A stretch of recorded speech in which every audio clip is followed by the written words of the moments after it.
first boss when he first came to Hollywood. I am excited, and I ask you to please join me in welcoming Ken.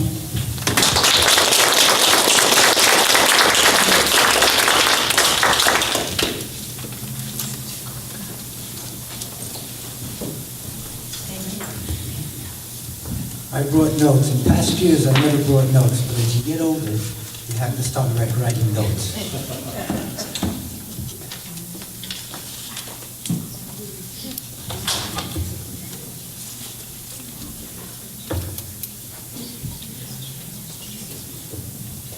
Talking about nominating committees, I'm sure I've told you all this story before. A number of years ago, I got a phone call from a woman. I live in Woodland Hills, and she was in Los Angeles, and she said, we're starting a California Writers Club here in Los Angeles. And I said, well, I'm really not interested. Thank God, I'm so busy, I wouldn't have time to join. Thank you for calling. She said, no. She said, we had a nominating committee, and they voted on the new president, and you're it. That's how I became the first president of the Los Angeles California Writers.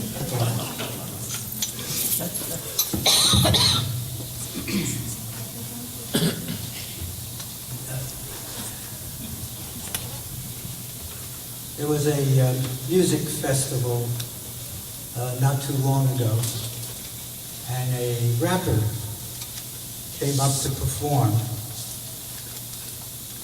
And he asked the crowd, thousands of people, to be silent. And he started to clap his hands rhythmically. And he said to the audience, every time I clap my hands, a child in Africa dies. And somebody in the back of the audience said, so stop clapping your hands.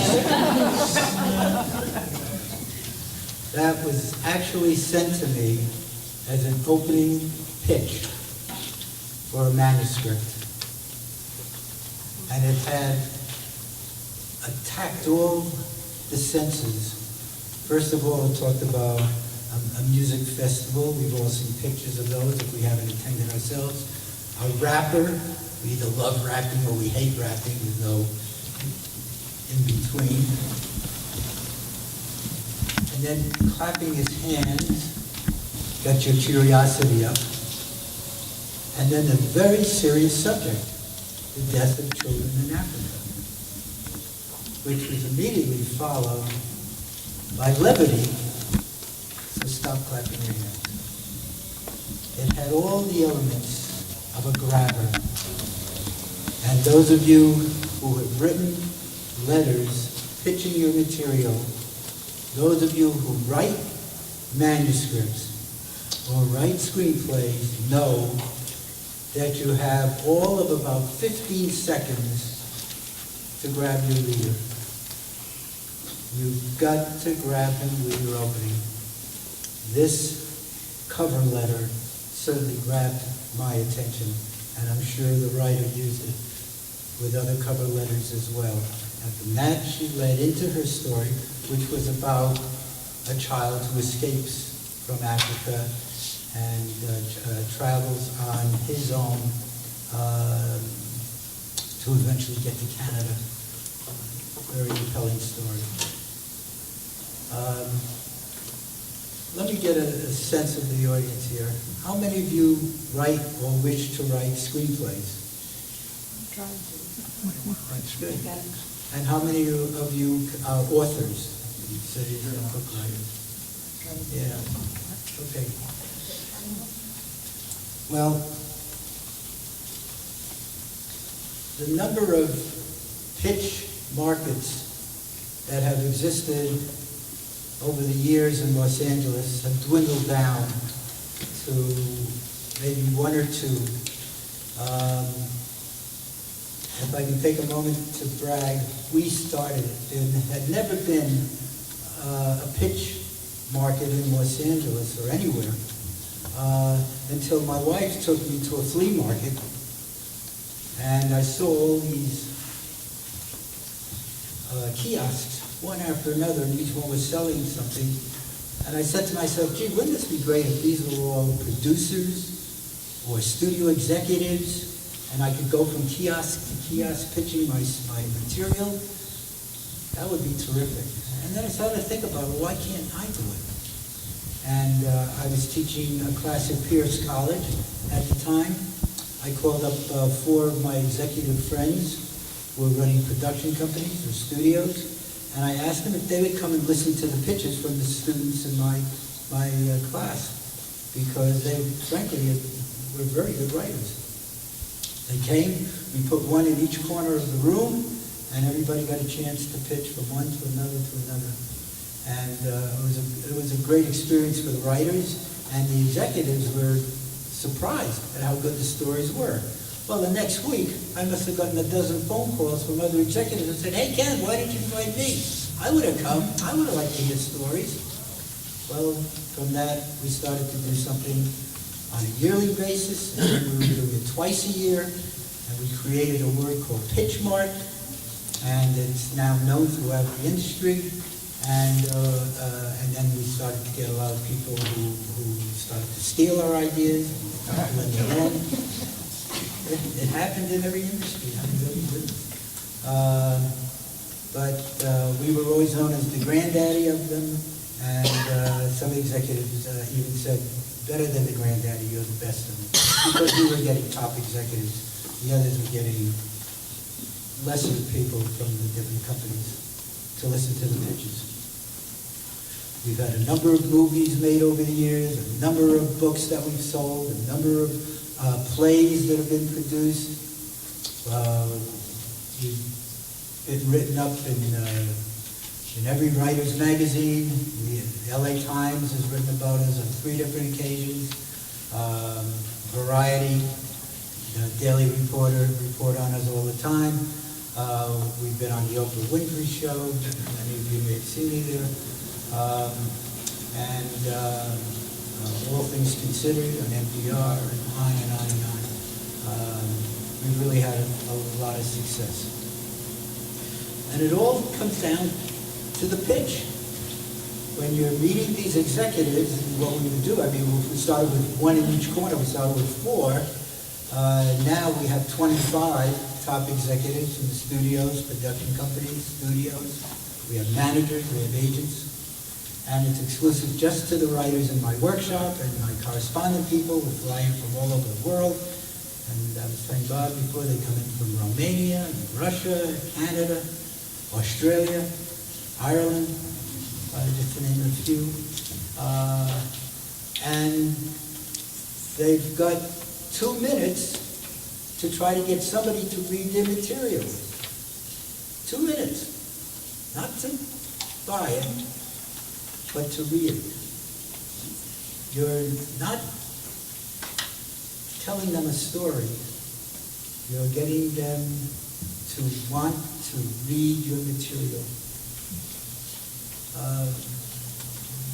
So how do you do it in 2 minutes? And incidentally, you pitch to one, and then you go to another table. We've been holding them at the Smokehouse restaurant in Burbank, right across the street from Warner Brothers. Been there for years. We literally take over the whole place on a Saturday. God bless. And you go from one executive to another, and you pitch to everybody, because you never know where the deals are. You never know who's going to say, hey, I really like that. To digress for a moment, there was a writer an attorney in New Jersey who had been collecting for 8 years material on a gangster from his hometown that had the same last name. He thought maybe they were related. So he collected all this material, 8 years of material. He didn't know what to do with it. He went to a bookstore, and he said, it was like my book jumped out at him, the perfect pitch, how to sell yourself and your ideas to Hollywood. And he started to read the book, and he said, this looks like somebody I can work with, and he gave me a call. And he said, I have 8 years of material on this guy. Can I send it to you? He said, because I don't know what to do with it. So he sent me a shoebox filled with photos and newspaper articles, magazine articles about this gangster. And I read it, and it was all fascinating. And I put it in some kind of chronological order. I wrote bridges from one article to the next. And I said, let's see if we can get this published, because I think this will make a good book. I said, and I want you to come to my pitch parties and pitch it as a movie. So he came in. And the first time, everybody said, yeah, it's very good, but most of it takes place in the 30s. We're really more interested in doing contemporary stories. Thank you very much. And everybody turned him down. So 6 months go by. We do these every 6 months. I said, come on back. Let's try again. He came back and said, oh, this is good, but it's like The Sopranos. We're already doing something like it. Thank you very much. Everybody turned him down. So when the third one came up, he called and he said, Ken, I'm not coming in. He said, it's embarrassing. Fly across country, get turned down by everybody. He said, I don't need that. I can stay home and talk to my wife. You know? So I said, come one more time. I said, you know, if nobody expresses interest, I'll give you your money back. You know, and it doesn't cost that much to come, but also the pitch marks. But anyway, so he came a third time. And one executive said, I can get this to Martin Scorsese. And that's how Boardwalk Empire got to be made. Wow. So it took him a year and a half. Do you have a question back there? I couldn't hear what you said. Oh, I said that's how Boardwalk Empire, the television series on HBO, got made. Yeah, his name was Neil Johnson, and Nookie Johnson was the name of the gangster. They were not related, it turned out. But he made a lot of money off of Nookie. So the series got made. That's just one story. There's dozens others of success that we've had in the workshop over the years. Anyway, but it all starts with the pitch. And I've always told the writers that when they meet an executive in person, and they sit down with them, the first thing you want to do is ask them a question that has to do with your project. Why? I'll tell you why. In my case, one of my scripts that I made a deal with CBS eventually on was called The Arcade. And when I'd sit down with an executive, I'd say, did you ever hear of a halfway house for divorced people? And then you stop and wait for them to answer. If he says, oh yeah, wasn't that in Venice, California, the house in Venice, all these people getting divorced? You say, yeah, you know about it, great, because that's what my story's about. I'm going to tell you now. I'm not going to tell you about my script. Or if they say, no, a halfway house for divorced people. No, I never heard of that. You say, great, because that's what my story's about. In other words, I don't care what they say. I don't really care what they say. What I've done is I've posed a question, I've waited for their answer, and in so doing, I've gotten them to forget about everything they heard, all the other pitches they heard before I sat down with them. Because sometimes you sit down with somebody and you start to pitch your story and they just heard a great pitch and they're starting to cast it in their head and they're really not listening to you. Ask a question if you're in one of these pitch sessions where you only have a few minutes to get across. Once they answer the question, then you go into your pitch. Now, let's say you have a meeting with an executive at his office where you're going to have more time with him.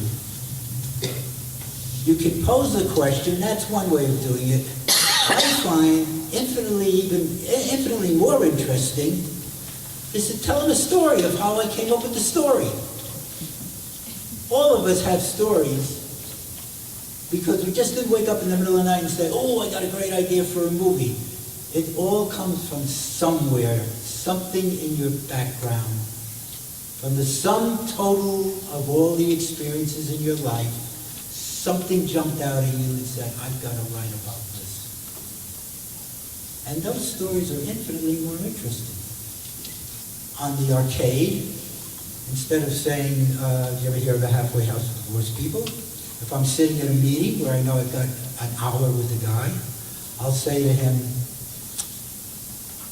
one day I got a phone call. I'm in my apartment in Westwood.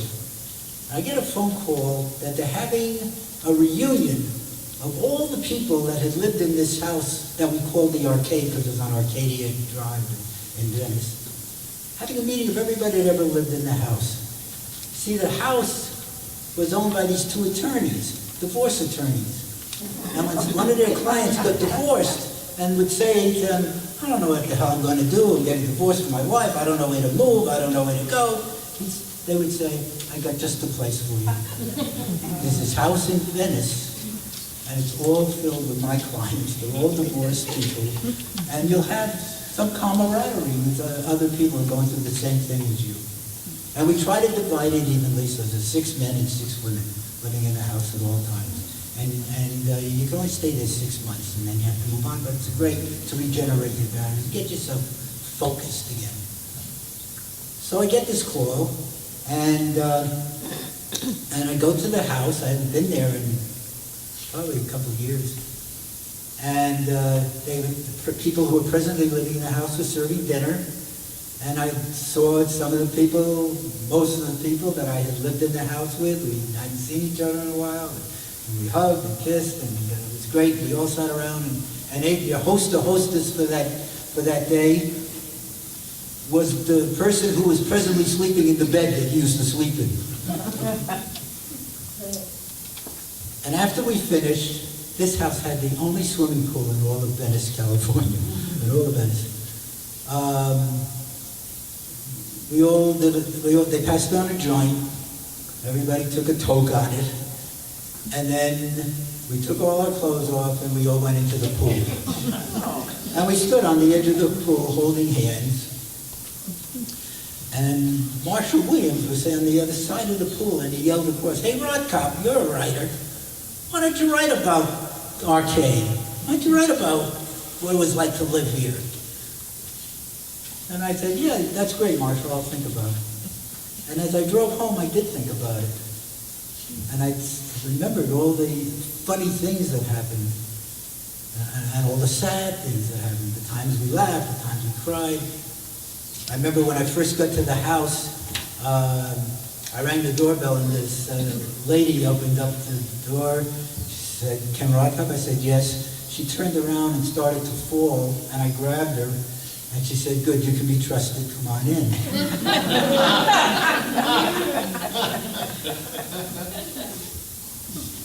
So I met the other people in the house. Somebody had just left, and I was going to be the new male to make it 12 people in the house. We all had our own rooms. It was a huge, big old house, big Victorian house. And when I moved in, I saw that on the refrigerator door were all these rules. And it was great. 1 week you were responsible for carpeting the rugs. The next week you were responsible for the bathrooms, keeping the bathrooms clean. The next week you were responsible for buying the food for the house. The next week you were responsible for cooking. Next week you were responsible for doing dishes. And it went on for the 6 months that you were allowed to stay there. And it seemed to be working, and everybody seemed to be getting along. We all commiserated with each other. We all hated our ex-spouses, we all cursed them, and they couldn't. And one of the rules on the refrigerator door said, you must make your bed every day, or there's $1 fine. I had never made my bed before in my life. I remember going to camp. I remember probably making it there, but other than that. So I reached in my wallet and I gave him $30 and said, this is for the first month. They said, no, that's not the way it works. But after the 6 months, I enjoyed my stay so much that I went to the attorneys who owned the house and I said, how would you like to sell me the house so that the people who are living there now don't have to move? And I went back to the house, and I said, meeting time, and everybody came into the living room. I said, I'm going to buy the house. None of you have to leave. You can stay here as long as we want. I said, I got an investment here. When the steps were broken, I'm the one that fixed the steps. And when we needed a bookcase, I'm the one that made a bookcase, which is interesting because I've never done any of these things in my own house, with my first wife. I said, but we can stay as long as we want. And one by one, they started to tell me, oh, but I've already made plans to move. I'm going such and such. And oh, I'm going, and I got a job, and I'm going back to school, and my ex and I are going to spend some time together. Every one of them had made plans to move on. So I decided I had to move on too. But anyway, that's the house. Didn't need to get into all of it, but when I pitch it, I don't give them the whole story. I give them up to the part where I moved into the house and suddenly realized all these other people were having the same problems that I always have, and that we clung to each other desperately. And I even thought for a moment that I had fallen in love with one of the other ladies there.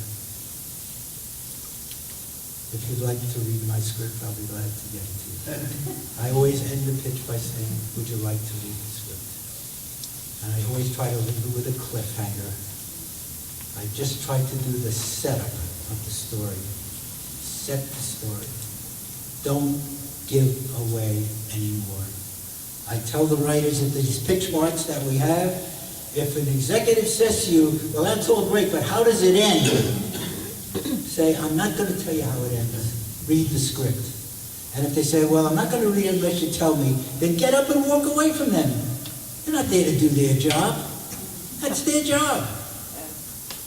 Get up and walk away. That company's not for you.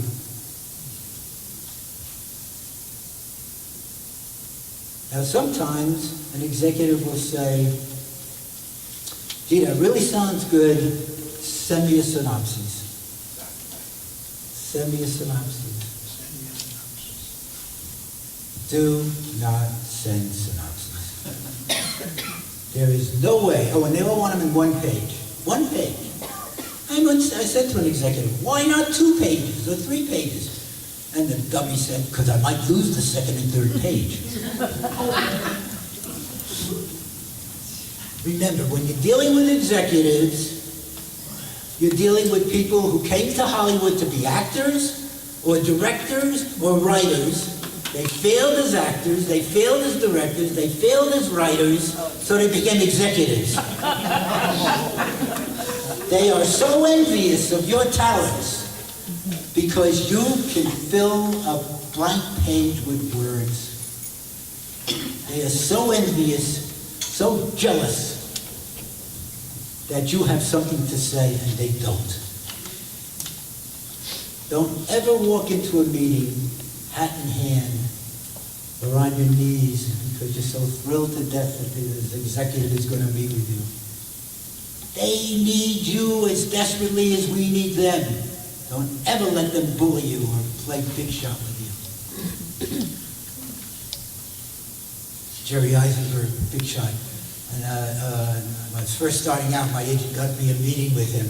And I walk into his office, and you see this, how this is raised here? It was raised, and he had his desk over here, and I'm down there.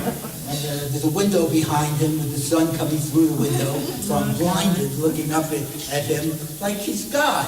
He's sitting up here with, and I'm pitching to him, and he says, oh, that's a very good story, Ken. Wait 1 second, and he calls the secretary, and you got those papers for me to sign, and signing them, and then the phone rings. He said, oh, hold on a second, Ken. And he's talking to his wife, and they're going over the laundry list or the grocery list, whatever it was. And then he's supposed to say, well, they bring the trades in. He's starting to look at the trade. Go ahead, Ken, keep pitching, keep pitching. Yeah. I was new, I was new in the game. I didn't know what the hell to do. So I sat there and let him read the papers and let him sign the letters and let him talk to his wife on the phone. And I knew that I don't think the pitch was very good, but best I could come up with at that time, with all the stopping and starting.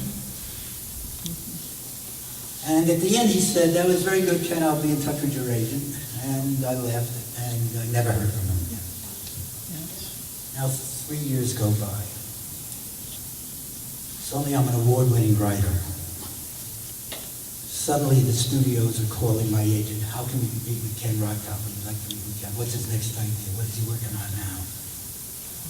And one of them is Jerry Heisenberger. So I go to his office, and he's on the platform. And on the platform is the desk, and the desk is the chair. Behind is the window with the sun coming through. And I'm over there, and I said, "Jerry, you want to talk to me? Come down from your desk and sit on the chair next to me, and let's talk eyeball to eyeball." Shocked, but he did it. He got it himself. Now he yells at his secretary, "Belinda, bring in the..." I said, "No Belindas. I'm here to pitch my story. You asked for the meeting. You give me your full attention." And he stopped and listened to my story, and the phone rang. I said, "Don't touch it." And didn't. And when I finished, he said, "I'll be in touch with your agent," and I left. And I never heard from him again. Can you say that again? Yes. Can you say that, the last sentence again? Oh, I left his office. He said I'd be in touch with my agent. I never heard from him again. Oh, another one.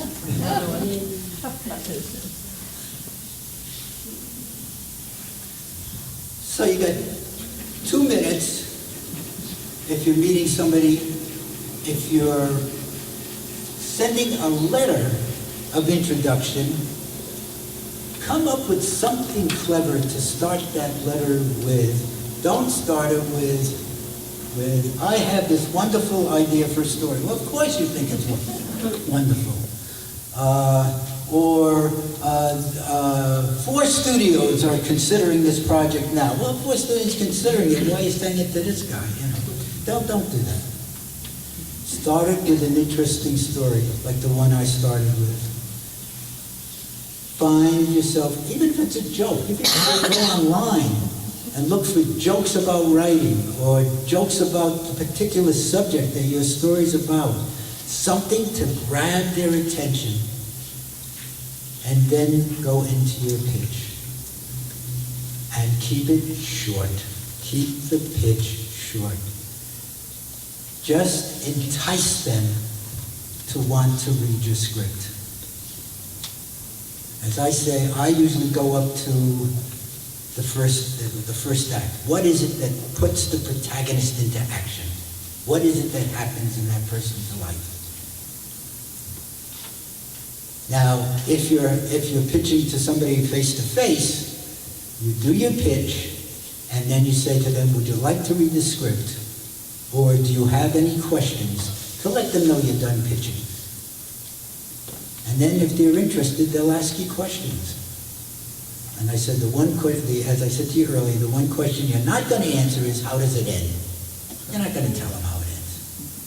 Read the script. Tell them to read the script. Any questions so far? Okay. Let me now refer to my notes so that I wouldn't forget to tell you things. And when you pitch, pitch with enthusiasm and be passionate about your project. I know we're not all actors,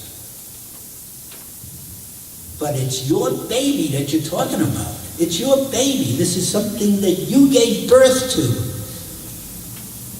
Be enthused. Speak with passion.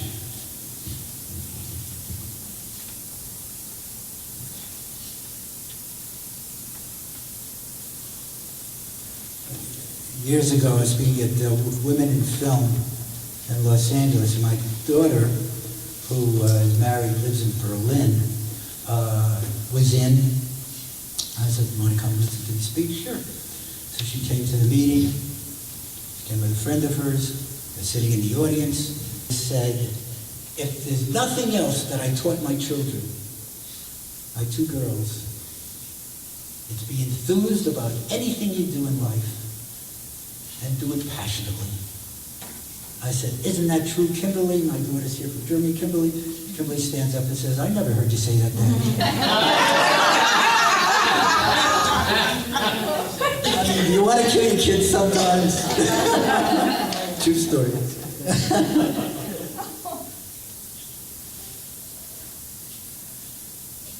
People who would come and pitch to me, I've been creative head of 4 studios, so I've listened to a parade of writers coming in and pitching their stories to me. Those that came in and talked about an event, this is the story about the Civil War, this is a story of, let's say, the Revolutionary War, and this is the British were here, and the rebels were there, and the mountain was in the way, and they had the guns and they didn't have the guns. So that's all very exciting, it is. But movies, books, plays are about people. The tapestry is the event, but the story is about human beings. A story about a 13-year-old kid who starts to walk out of the house with his musket. His father says, where are you going? He says, Daddy, I'm going to go fight with the rebels. They're just down the road and they need all the people. I said, you're only 13. You can't go fight yet. You're too young, Daddy. I heard you speak in church on Sunday. You said it's everybody's responsibility. I'm going to fight. And the boy goes off. Isn't that more compelling than the British are there, and the rebels are there, and they're hiding in the bushes, and the rebels are there, coats? Movies, books, plays, short stories are about people first. Try to remember that.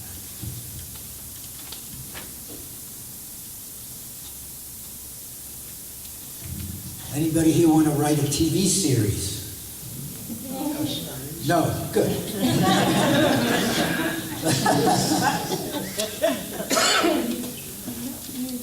I want to.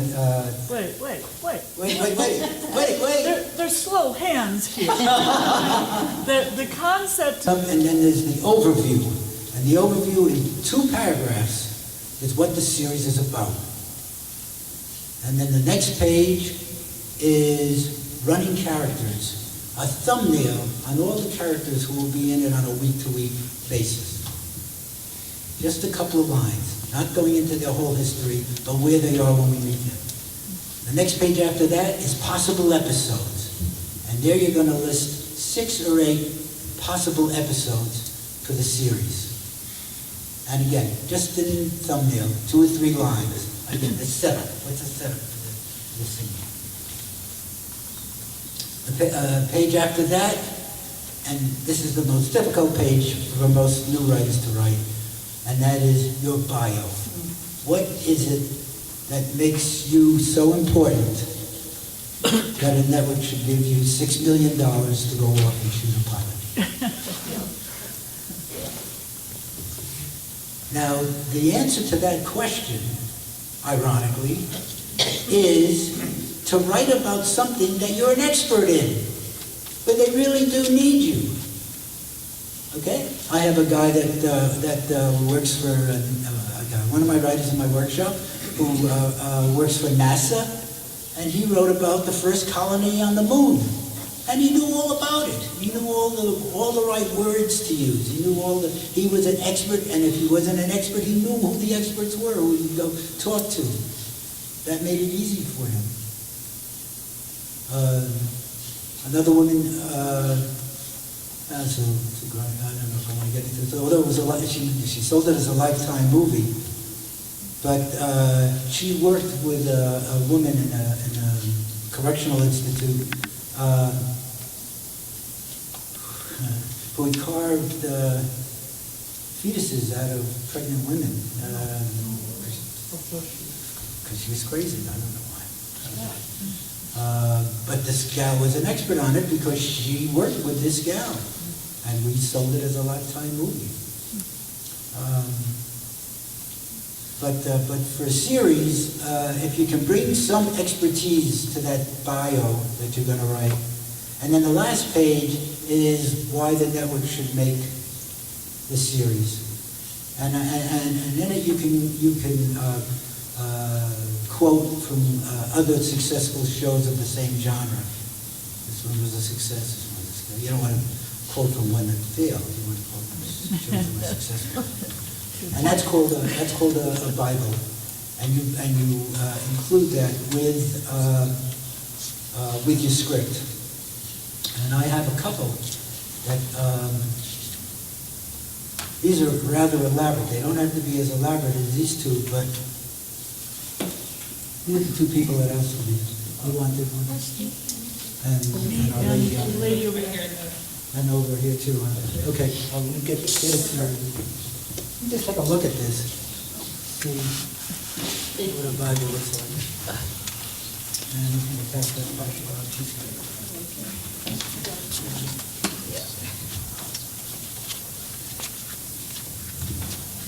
Now, talking about pitching, I may be scattered all over the place, so if you have any questions, just stop and I'll be glad to answer the question as we go along. Talking about the guy from NASA, ironically. As educated as he was, as bright a man as he was, as well as he communicated as he did, he was scared to death to pitch. Scared to death to pitch. Now, we hire actors at our pitch marts for people who can't come in from out of town or out of state to pitch for the writer. They'll get them on the phone, they'll go over the pitch with them, they'll practice it with me, and get the actor ready for the pitch part. In some cases, there are writers in the workshop itself that just feel uncomfortable doing it. Well, this guy went one step further. He got a comic book made of his script. And I forget, it cost him $3,000 or $4,000, and he handed this out at the pitch mart. And I can't tell you how delightfully surprised the executives were because they don't know how to read. They were delighted to have a comic book. Take a look at the pictures.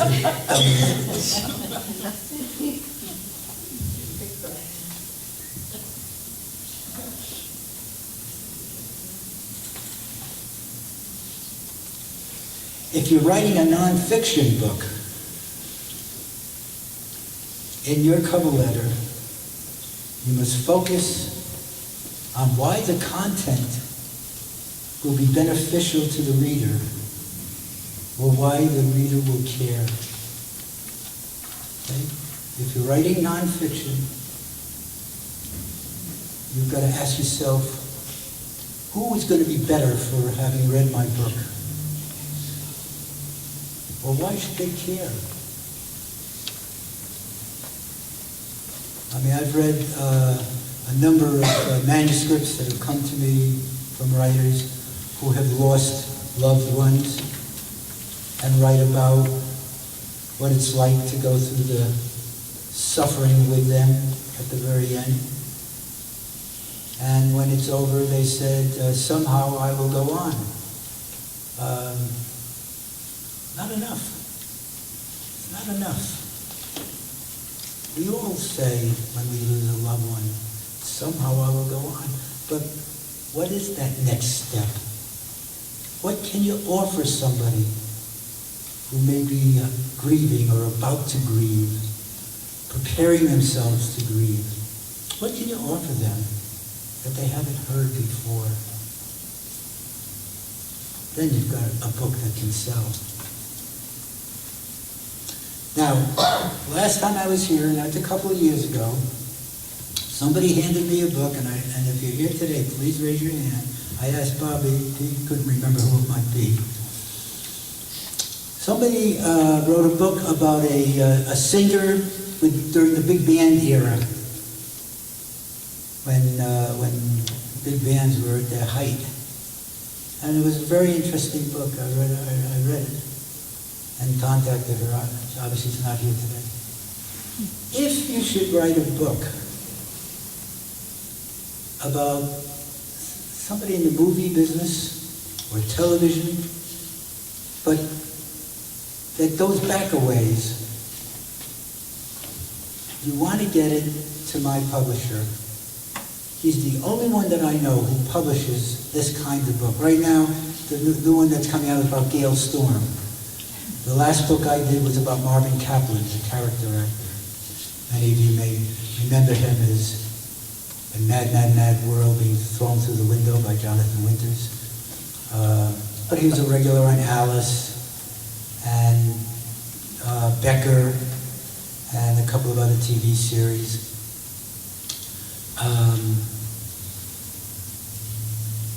But nobody else would have would pay me to write a book about Marvin Kaplan. But Bear Manor did. And if you'd like to write a book as a tribute to somebody that you know, and they don't have to be a big star, they just have to be somebody that worked a lot. Remember, Bear Manor, one word, B-E-A-R, capital M-A-N-O-R, A-R, capital M-A-N-O-R. Bear Manor Publishers, Enterprises, I'm not quite sure. But if you go online, just do Bear Manor, you'll find them. And tell them, say Ken Rotcop said I should contact you. Use my name.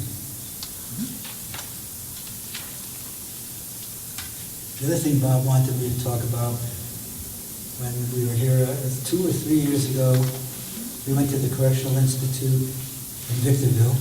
Yes? And I got a chance to talk to the prisoners. I really got into it. You know, I felt their rhythm in the room. You know, these hip, young drug addicts. Whatever they were. Killers, I don't know. But I was going with them, and we really had a great session. And at the end of the session, I said, if you ever write a script, here's my address, right? I put it on a blackboard. I said, contact me. Here's my phone number, here's my email, whatever it was I gave him. Which almost got me killed by my wife when I got home and told her that I'd given this information. Anyway, 3 of the writers have kept in constant touch with me and have written scripts. 2 of them I've already gotten agents for. So that was through this group, I guess, right? This group sponsors it. So I thank you because I don't know what they're in for. I never asked them. I don't either. Yeah. But We didn't if want I to can help, help turn their lives around, right?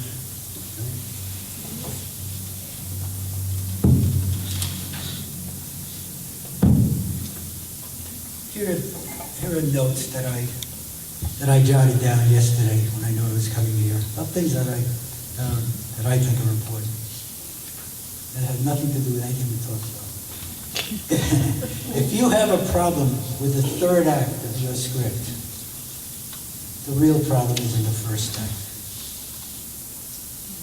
Go back to the 1st act. That's why the 3rd act isn't working. In doing voiceovers, do not describe what the audience already sees. Add to what they're seeing. Do not go into great detail describing places and things. If you're talking about a 3rd grade classroom, do you have to say that the blackboard is in the front and with a picture of Abraham Lincoln up on the wall and the ABCs are across the side wall and they're all sitting at desks, old wooden desks? Do we have to describe it, or can we just say a typical 3rd grade classroom? We're not all going to have the same image, but we're going to be pretty close. Now, unless it's absolutely imperative that we know there's a picture of Lincoln on the wall, you don't have to put it in. Some classes had Franklin Delano Roosevelt. Some had John Kennedy. Less is better. Less is better. Get on with the story. Don't waste a lot of time setting up a scene. Yes? Does that apply to novels as well? Absolutely to novels as well. Absolutely. Absolutely. Today's writing is so totally different. And I pick up a book that's even 30 years old, let's say. And incidentally, why do I pick up books that are 30 years old? It's easier to make a deal on a book that's 30 years old than a book that's just come out. Because the books that just come out are being covered by the studios, and if they like it, they're going to buy it. You're not going to have a chance. But a book that's 20 or 30 or 40 years old, it's been around for a while. Everybody's passed on it for whatever reason. And it's much easier to get the rights to those books. Yeah. I do want to say that I don't necessarily agree that that's always the case, because I've read several New York Times books recently, The Nightingale for one, Yes. and Alan First's Red and Gold, and they do go into a lot of description that is very enriching to the story. And the reason I'm saying this now is I'm defending what I like to write. Well, then, if that makes you most comfortable, then of course do it. If that's your style, then of course do it. But I'm telling you that today's writers, where are books read nowadays? They're read on airplanes. Yes, They're read on cruise ships. there's a different kind of readers, though, I think. I couldn't agree with you more. I agree. I tell my writers who write manuscripts, after every 3 sentences, start a new paragraph. Put more white space on the page. If a paragraph runs 7 or 8 or 9 lines, that's a block of letters. I swear people don't read today. They don't read it. But they'll go to a foreign movie and read subheads. So write subheads. That's what I do. If I'm selling my book over here. If you buy my book, you'll see. 1 line, skip a space, 1 line, skip a space, 1 line. I mean, the lines have to be dramatic and they have to flow to it. But put a lot of white space on. See, I look at the young people sitting in the audience back there. Am I right? Am I right? I am. Thank you.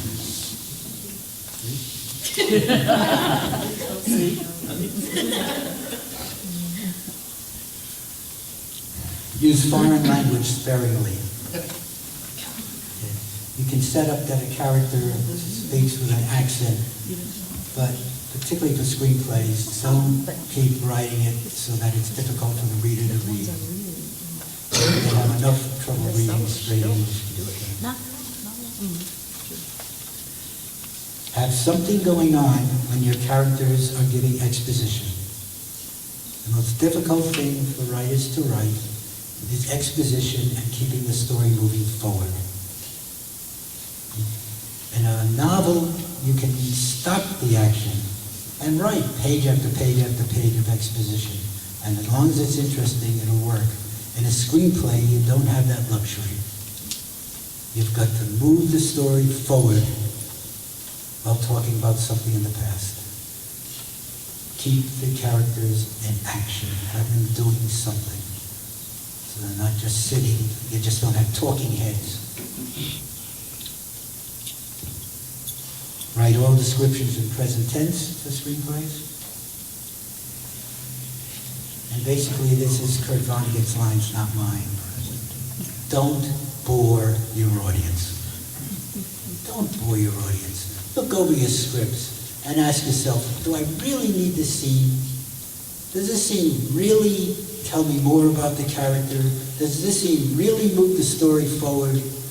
Or is it just something I put in because it sounded good at the time? Don't be afraid to edit yourself. On the other hand, don't censor yourself. Don't ever say, if you're working on a script, say, oh, well, I better not put this scene in because this will be a very expensive scene to film. What do you care? You're not putting up the money. Put it in. Let the studio decide it's too expensive and come back to you and say, can you rewrite this scene and take out that the car crashes through the White House and they blow up the Lincoln Monument. Let them decide. But don't censor yourself. Put in anything that you feel is right. Every movie and every book should have something to say on at least one subject. Why is this story being told? What's the point?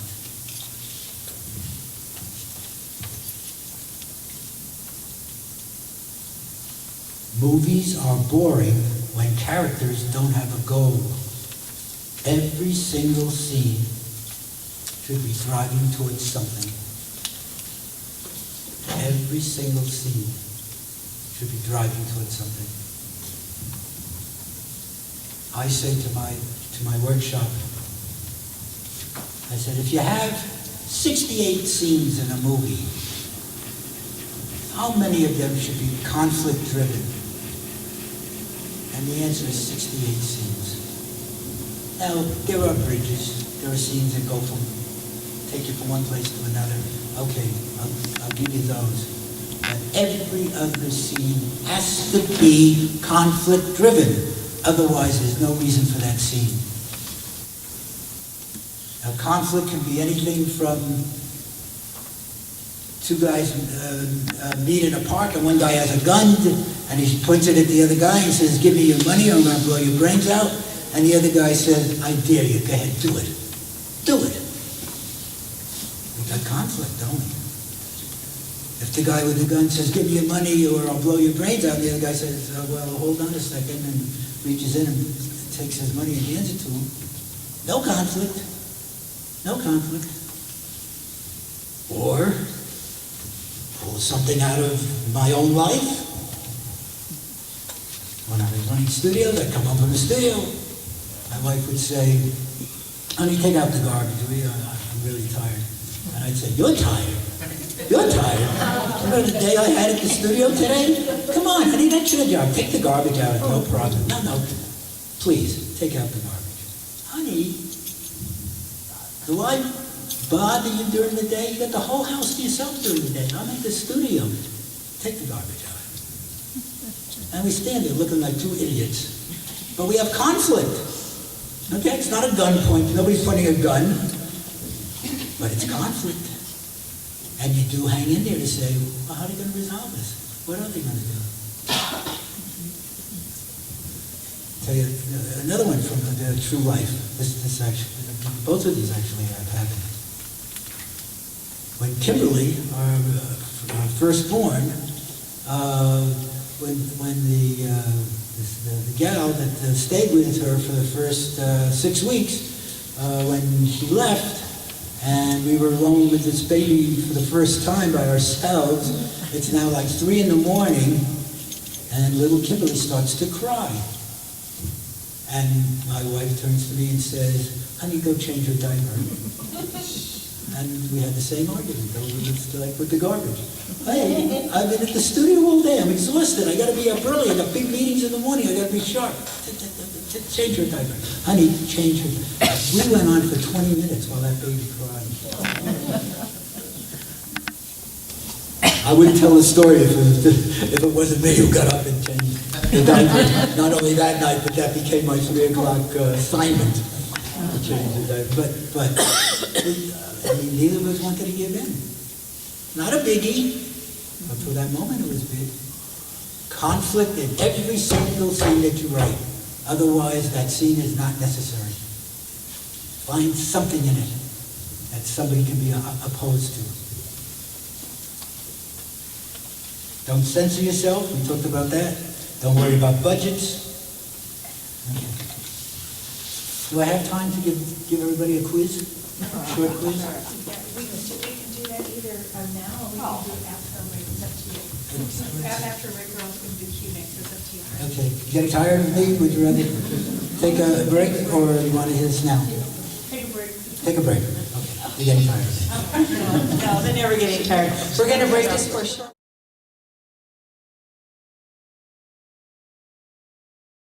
Maybe Actually, I think that my voice is probably louder than yours. I have kids and grandkids. I have wondered.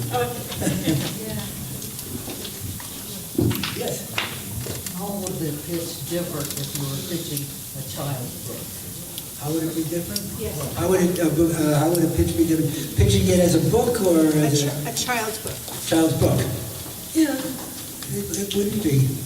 If I were pitching it on a cover letter, I would come up with a cute little story to entice the person reading the letter to want to read about it.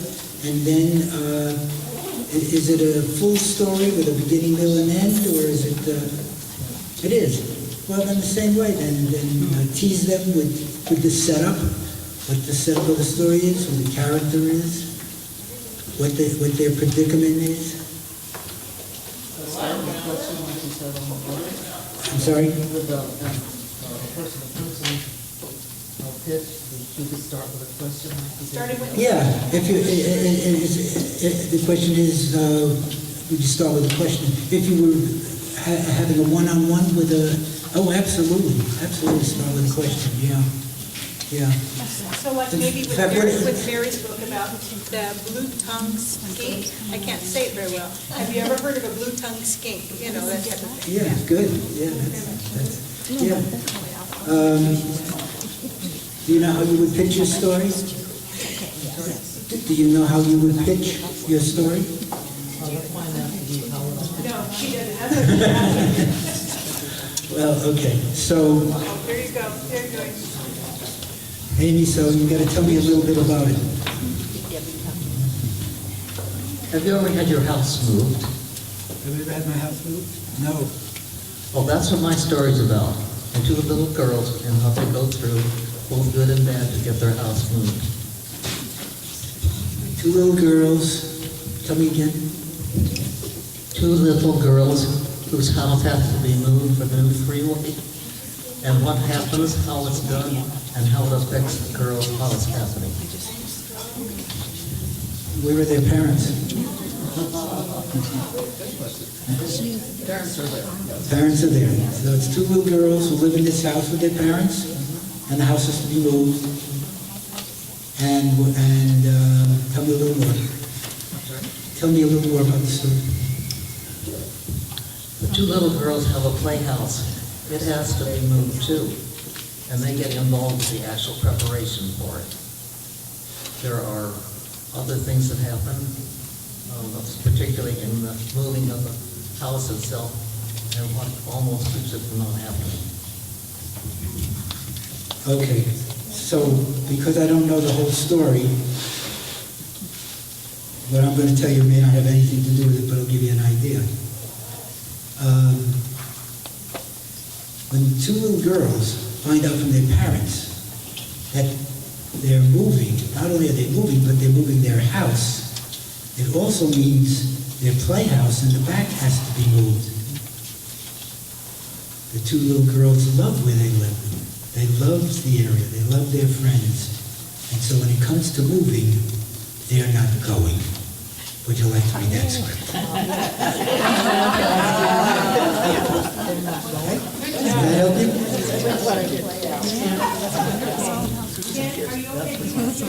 I'll go back and forth. Is that okay? You keep the microphone. Okay, I'll go back. okay. So let me start at the back. Cheryl was the first hand I saw.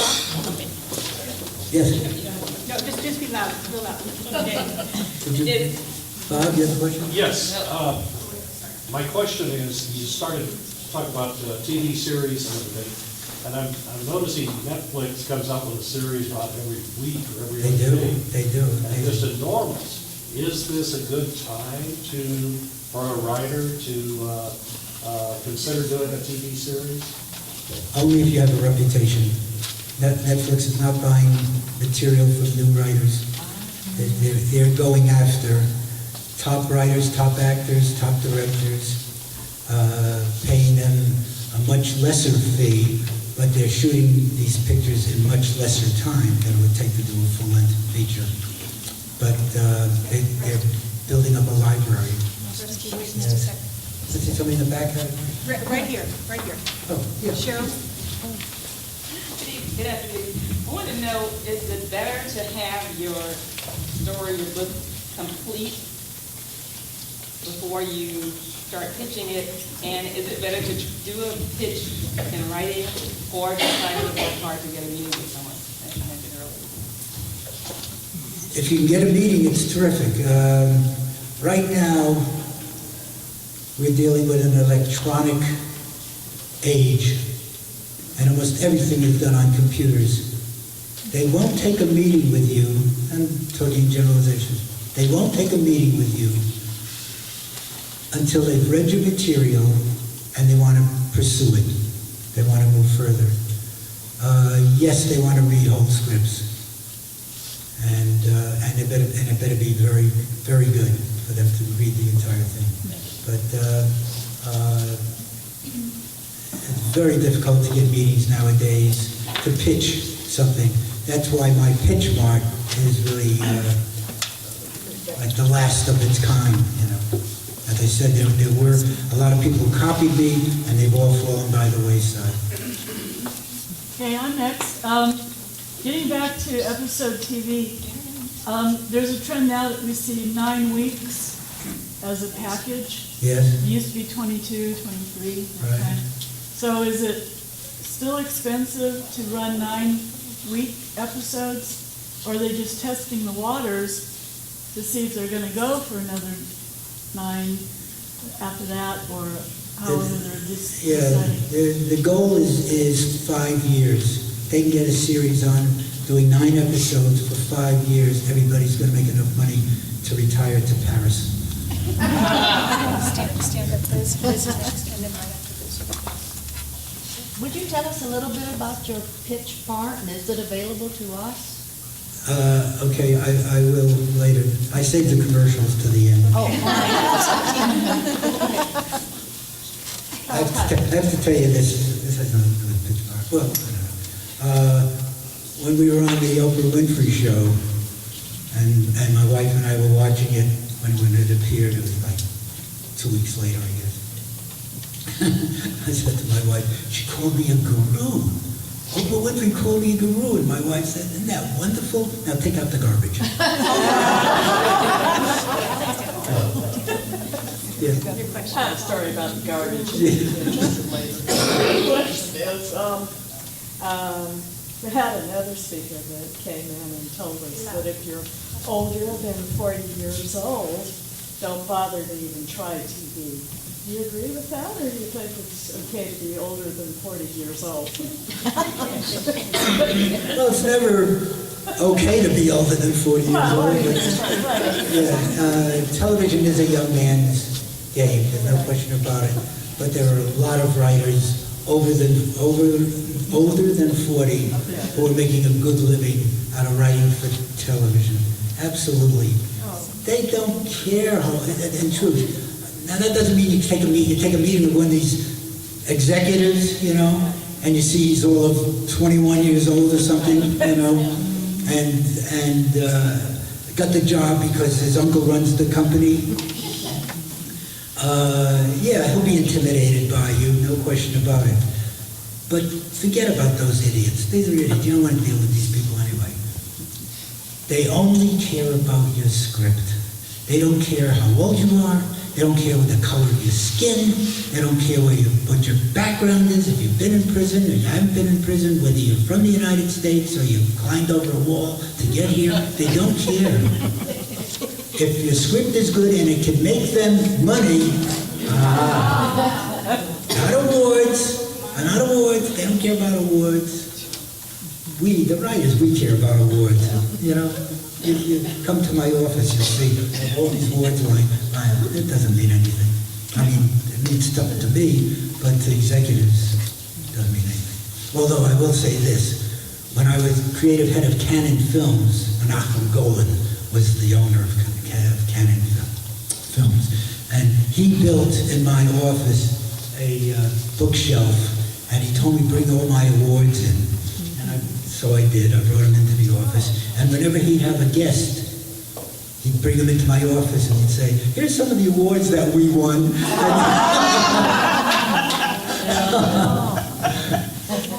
Rabbi Menachem. Okay, Linda, stand up.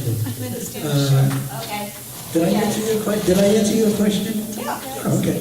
Yeah, very well. Do you usually know the endings to your writing before you begin? Do you use an outline and stick with it? And what are the most common mistakes you see new writers make?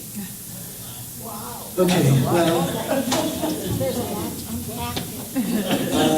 Got another half hour. the answer is sometimes.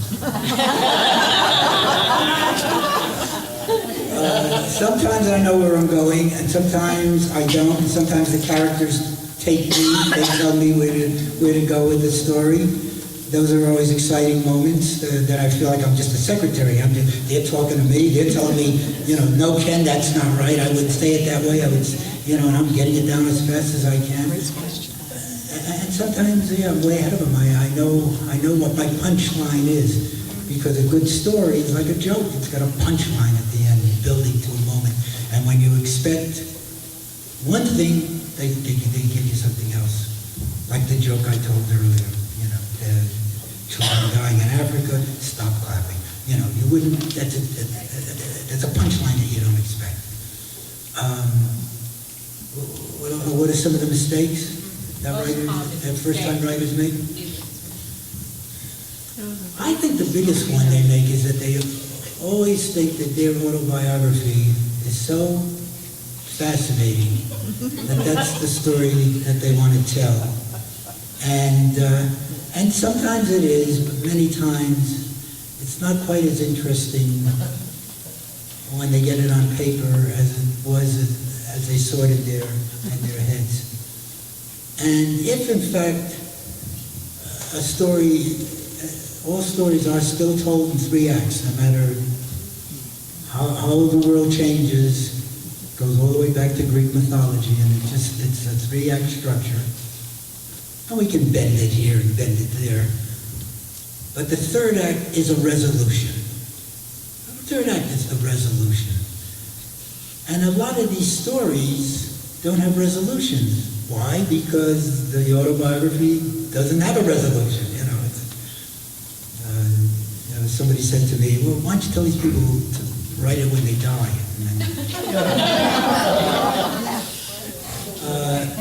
I think that's the biggest mistake, that people try to write an incident in their life that they think is exciting, but doesn't flesh out to a full script.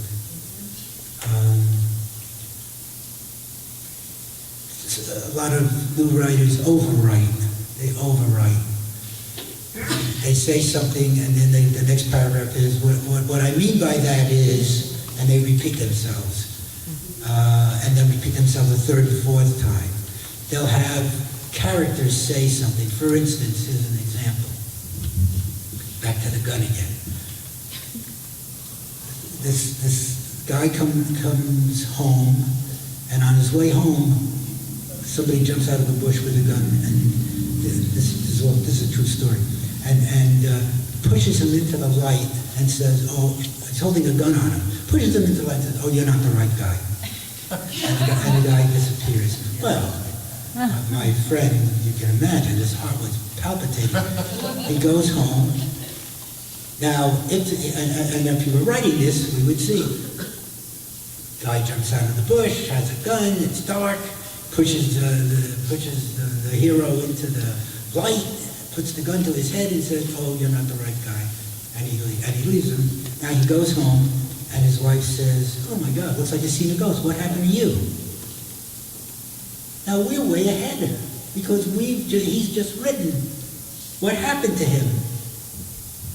Now, if he stops and tells his wife, I'm on my way home, a guy jumps out from a bush, puts a gun to my head,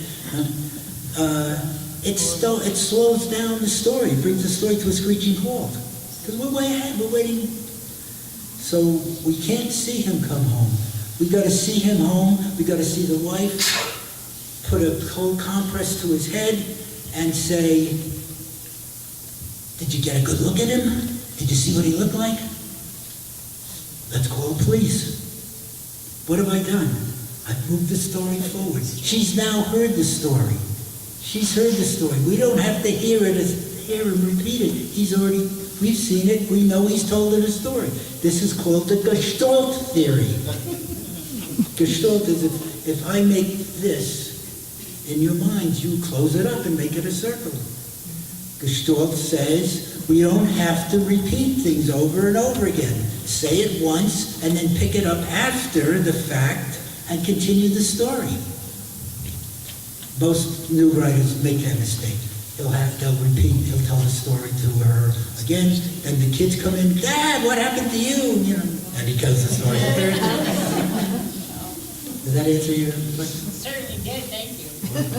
Any other questions? Any other, we get to the Yes, just one more question and then we'll do our quiz. Sure. Not a question, but just a comment.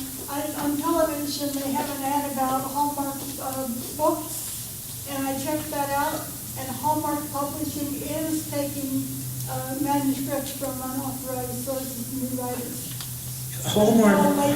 Hallmark will, and the only, they love holiday stories, but they do not want Christmas stories. They're inundated with Christmas stories. They've got scripts for the next 10 years for Christmas. But any other holiday that you can think of, Arbor Day, is there still an Arbor Day? Thanksgiving. If you come up with a story for any other holiday, they're always looking for that. And they don't just want holidays, they want cozy mysteries, things like that. Yeah. But it's open to new writers, but only until they're good. Okay, there you go. There you go. Good. Ready for quiz. Okay. Okay. There's seven. These are seven of the most asked, based on the most asked questions I get. This is for feature film or for television. You can either see the head man for 5 minutes or his story editor for an hour. Who do you choose? You see the head man at the studio or the story editor? How many think the head man? Story editor. How many think the story editor? Okay. I have had many a time when I'll call the head of a company or a head of a studio and say, I got a story I want to pitch you, and he'll say to me, Ken, I only got 5 minutes for you today, but come on in, let me hear it. And if he likes it, guess what? Half hour later, we're still talking about it. If you get to see the head guy, that's the guy that makes the final decisions.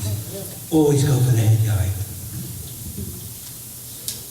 If you have 2 ideas, one is excellent, the other very good, which one do you start a pitch with? You have two ideas, one is very good, the other one's excellent. Which one do you start with? How many think you start with the excellent one? Excellent. How many think you start with the very good one and work up? Always go with the best one that you have. Go with the best one that you have. 2 things happen here. One, if they like it, and why not, they may say, what else do you have? Here's what I always tell them. You like the first one? You really like it? Yeah. You have a second one, Ken? Yeah, I do. Can we hear the second one? Let's close the deal on the first one first, and then I'll be glad to pitch you the second one. Don't be a pig. If you can make a deal on one, take it. Go with your best and see if you can close a deal on that. Don't tease them. Tease them. They're looking for, if you pitch one great one, they think you got another great one. Don't pitch the second one if they're interested in the first. If they say, well, that's pretty good, what else do you have? Then you can pitch the second one. Producer wants your story, but he wants someone else to write the script. What do? Producer wants your story, but wants someone else to write the script. How many say you make the deal and let somebody else write the script? How many say that I'm going to write the script, it's my story? Yeah, you know the answer to that one? It all depends whether you need money or not. That's the answer. If you can make a deal and they're going to pay you X amount of thousands of dollars and then turn it over to somebody else, you may want to go with it. On the other hand, if you believe that you should be writing that script, you don't need the money so quickly, write it yourself. There's no right or wrong answer. In the middle of the pitch, the executive tells you they have a similar project in development. Should you continue your story or stop? In the middle of a pitch, the executive tells you they have a similar project in development. Should you continue your story or stop? How many say continue the story? How many say stop? Yeah, when an executive tells you that they have something similar, what they mean by that is they have something similar, or I hate this guy's pitch, I better tell him something to get him the hell out of here. Oh, we have something similar. Stop. Stop. If they do have something similar, what the hell are you going to give them your story for? So they can steal it? I mean, steal your good ideas? No. When they say we have something similar, they're telling you to stop. Stop. Producer likes your story and asks for 5 or 6 pages. Should you insist he pay you for that? How many say, yes, he should pay me? If I'm going to knock out 5 or 6 pages, particularly for this guy, I should get paid. How many think yes? Yes. How many think, well, he wants 5 or 6 pages, it's a shot, I better do it. How many think that? Yeah. Again, depends what your financial situation is. There's no such thing as a right or wrong answer there. If you don't need the money, if you believe in the project, you want to knock out 5 or 6 pages, yeah. It also should depend on how much you trust that person, not to just turn around and get somebody else to write your idea without paying. I'll give you the answer to that. You trust nobody. There's not a person in this industry that I would trust, including my own agent. I wouldn't even trust him, and I've been with him for 30 years.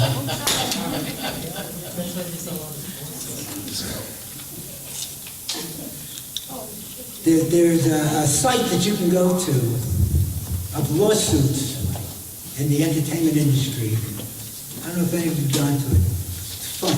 Look at it. It's page after page after page. You have no idea how many lawsuits are going on. I'll tell you a good one in a second. You're presenting a story idea to a busy producer who keeps interrupting your pitch to answer his phone. Does that sound familiar?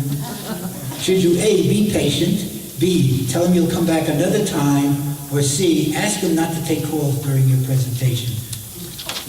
How many say be patient? A, be patient. How many say be patient? Nobody. How many say tell him you'll come back another time? How many say ask him not to take calls during your presentation? Well, if you can tell a producer not to take calls during your presentation, you've got a lot more guts than I have when I started. I'd sit there as long as I needed to. And tell them to come back another time. I mean, how dare they? How dare they? Now, I'm not just talking about first-time writers. They'll do it to anybody that they think that they're impressing. You know? I don't get impressed anymore. I did in the beginning, no question about it. I mean, every meeting I went to, I had just come from New York. I had 3-piece suits. I wore a suit and my vest and a tie. I got all dressed up. Now I'm overdressed. but in the beginning, boy, I mean, I would, do everything I could just to impress the guy I was meeting with. I'm telling you, they need us just as badly as we need them. Don't let them bully you. You read a hot story in a newspaper or a magazine. Should you immediately do a fictionalized version or try to get the rights to the real story? How many think you should try to do a fictionalized version? Yeah. How many think you should try to get the rights to it? See, if it's a hot story, they're going to get it. The studio's going to get it. They're going to option it right away or buy the rights to it. You're better off doing a fictionalized version, or as I said earlier, you're better off going through old magazines, old newspapers, finding something that's been around for a while, that's not hot, but that you love, and you read its story. How many times have you read something in an old magazine, sitting in your doctor's office, waiting, and you read something, boy, that would make a damn good movie. all you gotta do is follow up on it and you can get the rights. And 99 out of 100 times, we have gotten the rights for free when it's something that's been around for a while. Many a time, most of the time, you get the writer of the article or the writer of the book to call you. You say, I understand you're interested in my book. I am. What do you want to do with it? Well, I'd like, on spec, I'm going to take a year of my life and I want to write a screenplay based on your book and then see if I can sell it. Well, how much are you willing to pay me? Well, I don't have a lot of money. I can't pay you anything. But I'm taking a year of my life to write this thing, and nobody's paying me for it. Well, I might be interested. I mean, I'm quoting literally verbatim. Every one of these phone calls are basically the same. Well, how much do you think we can make if you sell it? Well, I'll tell you, if I can get a deal on it, I will have my representative represent the screenplay, and you will get a representative to represent your book, and let's hope we make the best deal we can for yourself and for myself. But you and I, if we go into business, should never talk about money. Oh, okay, I can go with that. And 99 out of 100 times we've gotten the property for free. 99 out of 100 times. I'm waiting for them to catch up. Got it? Got it?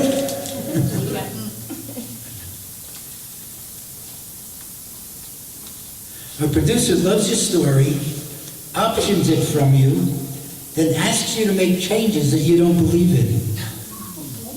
Do you A, fight them, B, make the changes quietly, or C, walk away from the project?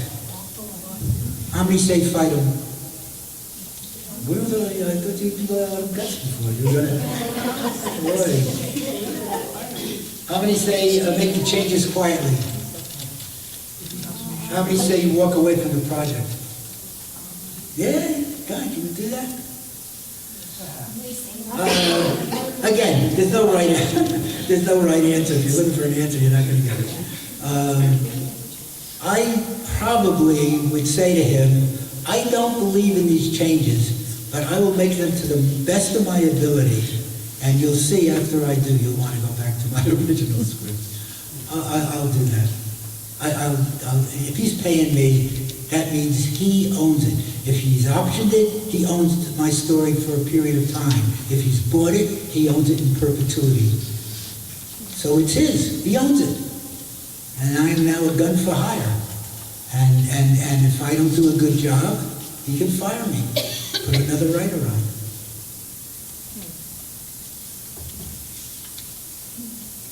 Those are the questions. Now, do you have any questions for me? Any final questions for Ken? Carla. Yes. So you've given them the manuscript, you've made changes, he's optioned it or owned it or whatever, and you made changes, so you changed the original document. Could that original document now be something else that stands alone that is not owned by anyone? Could you, that's confusing. Could you? Okay, so you've given a manuscript. They've asked for changes. They owned that change, the manuscript. They own the changes, yes. So does the now other document, is that now something that's original, that stands on its own and belongs to no one except you? The original one. The original one. Yeah, that you have not. I guess it depends on how many changes have been made. That's a good legal question, and I'm not a lawyer. I really can't answer it. It seems if the changes they've asked for so drastically change the story, then you may need a new document. But all the changes were made under their ownership, and they would own those changes. Both the original and the change. Yes. And that's a non-legal answer that I'm giving you. Now, the Writers Guild, every year you get a list of people who have volunteered to serve on the committee to read scripts for arbitration and for credits. And you get a list of all these writers, and you can cross off any names and send it back to them, saying that if I'm in arbitration, and then there may be 50 names on there, these 4 people, my correspondent people all over the country, as well as writers literally all over the world who send me scripts, and I'm amazed when they fly in to attend the pitch bar. And this time in the fall, for the very, very first time, we're going to do it electronically, so that everybody in the Netherlands and Egypt and Russia, Romania, they don't have to fly in. They just have to do their pitch, tape it on their recorder, on their computer, and send it to us, and we will then send it on to the executives. And you'll get a list of all executives that it's going to, and what kind of response you get from them. We've never done this before. We're trying desperately to forge our way into the 21st century. We're going to try. I don't know. I hope it works. I don't know. A lot of the writers are complaining that they missed the one-on-one coming to the pitch bar, which is always held at the Smokehouse in Burbank, and meeting with each one of these executives eyeball to eyeball. They don't. A lot of them don't like it. A lot of them don't know. We talk about taping it. They don't know what that means. I mean, so we're educating people as we go along. Anybody that doesn't understand, just contact me and Rachel, who is my assistant, who knows much more about computers than I do. We'll show you, we'll walk you through it. And but you have to submit the material to me first. I have to give my stamp of approval. It has to be either a script or a manuscript. I charge, we've got summer rates now, it's $2 a page for me to read, edit. I might rewrite, show you how I would write a scene, so you have choices, and answer any of your questions. It's still the best deal in town. And in the fall, it goes back to $3 a page. But for the summer, it's $2 a page. That's essentially it. I don't know what else I can tell you. Any questions about any of this? Not make sense? I just want to mention one thing, another commercial is that these questions that he asked and others are available in his book called The Perfect Pitch, which is available online. Really a good book. I could vouch for it. It's really a good book that you should have. The Perfect Pitch. Is there an email address, Ken, that we can, that they send us to or to your website? Pitchmart, PITCHMART, @gmail.com. And my books, you can go on Amazon.com, and they list all my books. In case you want to get the Perfect Pitch, Volume 1, Volume 2, it's how to sell yourself and your ideas to Hollywood. Please join me in thanking Ken for all his expertise and what he shared with us